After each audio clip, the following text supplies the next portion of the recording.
The preseason just wrapped up and the regular season is right around the corner starting up this week, and among a lot of other things, that means another rookie class to keep tabs on.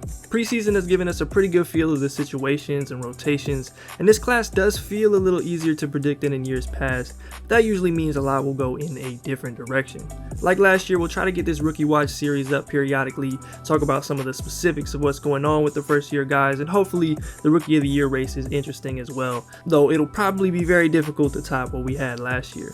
But with all that said, let's go ahead and get into the number one pick in the draft and the guy who is my pick for Rookie of the Year in Paolo Banchero.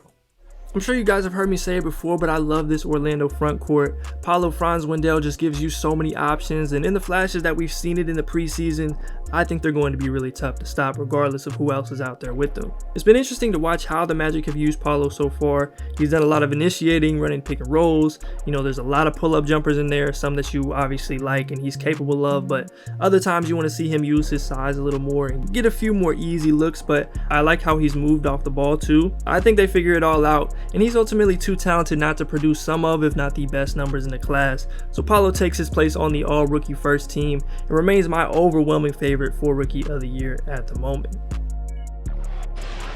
Banchero at the other end, the number one overall pick. The next guy for me right now is Indiana's Bennedict Mathurin. He's looked great all preseason, and even more than that, he'll have ample opportunities to get his game off this year, whether that's as a starter or off the bench, and especially if the Pacers do make a trade. But Mathurin's looked terrific attacking and finishing at the basket so far. He looks like he's even kept growing as an already great athlete. He's knocking down shots, finding easy ones off cuts and off offensive rebounds. It looks like it's going to be tough for him not to score in the mid-teens and get a ton of opportunities, especially playing alongside Tyrese Halliburton. Paolo is my pick, but I think Mathurin is probably good value if you're looking to bet on somebody for Rookie of the Year, and he'll likely be in the conversation at the very least throughout the year. Friday night. This is naturally for the most. The fourth pick in the draft, and a guy I think we could all agree was going to make an instant impact, is Keegan Murray of the Sacramento Kings. Whether it's as a starter or off the bench for him as well, Keegan is going to produce.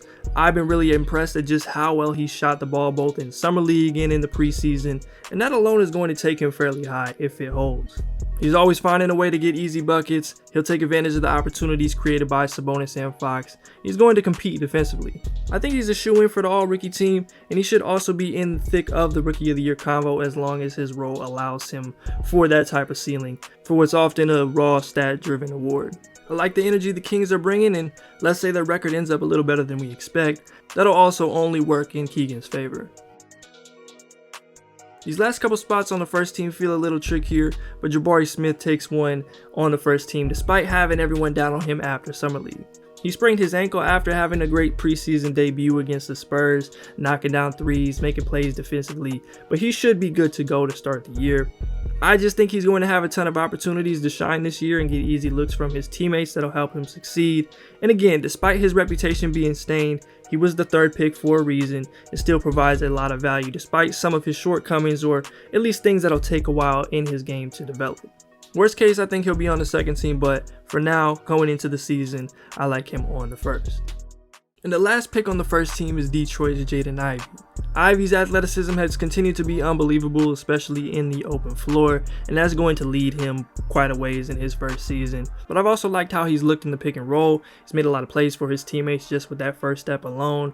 And ultimately, I think he and Cade are going to be really tough to deal with by the end of the year, whether that results in winning games or not. To me, Ivey's a pretty safe bet to be on one of these squads, and depending on how far he comes along as a shooter and scorer in year one, he could be in that Rookie of the Year convo too.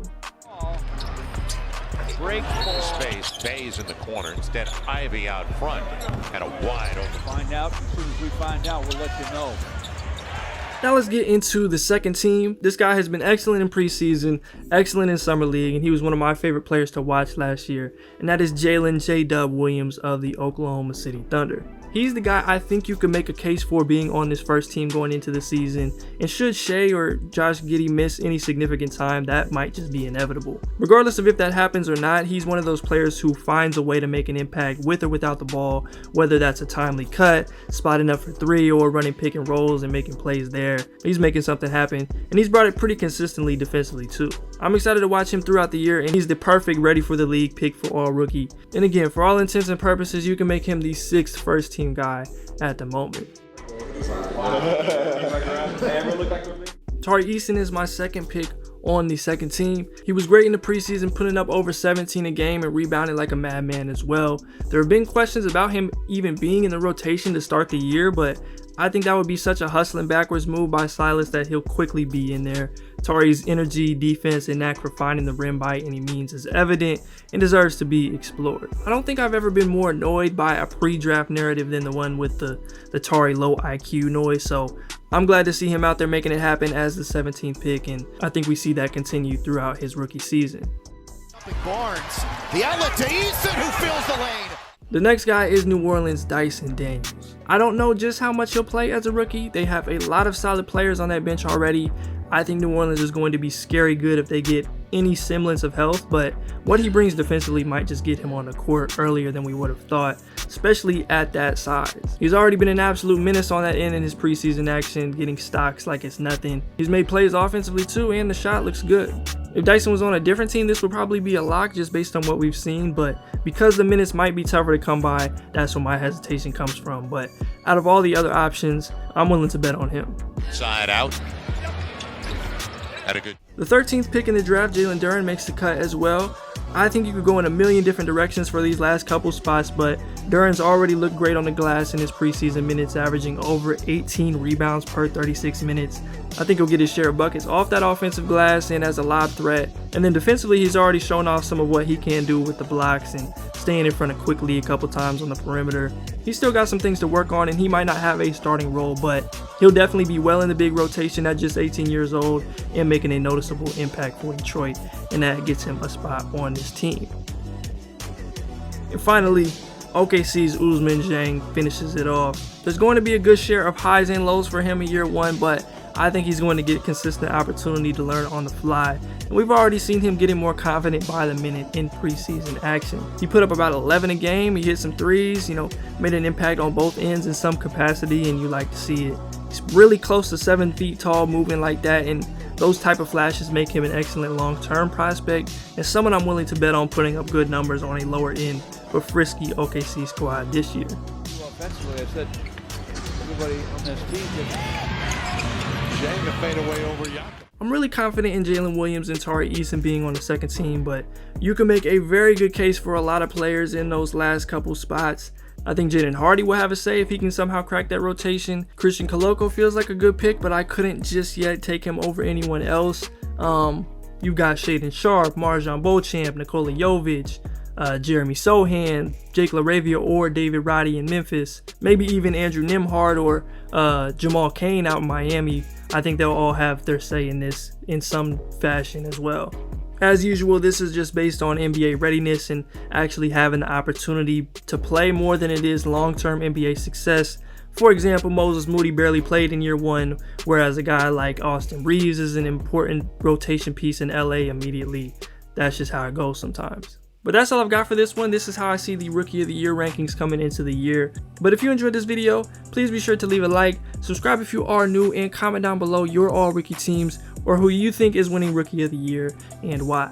Like I said before, I will try to have these rookie watch videos periodically throughout the season, so stay tuned for that, among all the other content that we've got coming. Draft season will officially get started later this week, so definitely hit that notification bell to be here first if you haven't already. But that's all I've got for this one. I appreciate y'all for watching. I'm Keandre, this is Hoop Intellect. Till next time, I'm out. I need mine up front, no ifs, ands, or buts. Tap in if you really bout it. I can be your motivation, I can be the one you call at the late nights on the grind.